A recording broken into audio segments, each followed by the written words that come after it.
What is the difference between a comet and an asteroid? Have you ever looked at the night sky and wondered, what's the difference between a comet and an asteroid? They both float in space, they both look mysterious. But one is basically a dirty snowball, and the other is a giant space rock. And today, in just 3 minutes, you'll finally know the difference. Imagine you are traveling through space. Suddenly, you see two objects flying near Earth. One has a glowing tail stretching across the sky, while the other looks like a dark, rocky mountain spinning silently.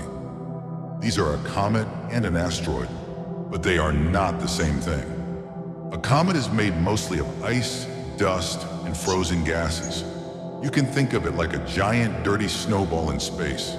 When a comet comes close to the sun, the heat melts its ice. That melting creates the bright, glowing tail we see from Earth. That's why comets look magical in the night sky. The famous Halley's Comet is one of the most well-known comets ever seen by humans. Now let's talk about asteroids. Asteroids are mostly made of rock and metal. They usually do not have glowing tails because they don't contain much ice. Most asteroids are found in the asteroid belt between the planets Mars and Jupiter. Some asteroids are tiny like a car, while others are massive enough to be called mini-planets. One famous asteroid is Vesta. Here's the easiest way to remember it. Comet equals ice plus tail. Asteroid equals rock plus no tail. But here's something scary. Scientists believe a giant asteroid may have helped wipe out the dinosaurs millions of years ago. And even today, space agencies like NASA constantly track dangerous asteroids near Earth.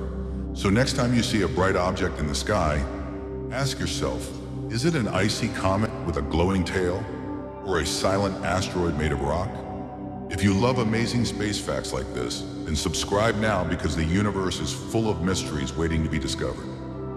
And tell me in the comments, would you rather see a comet up close or land on an asteroid?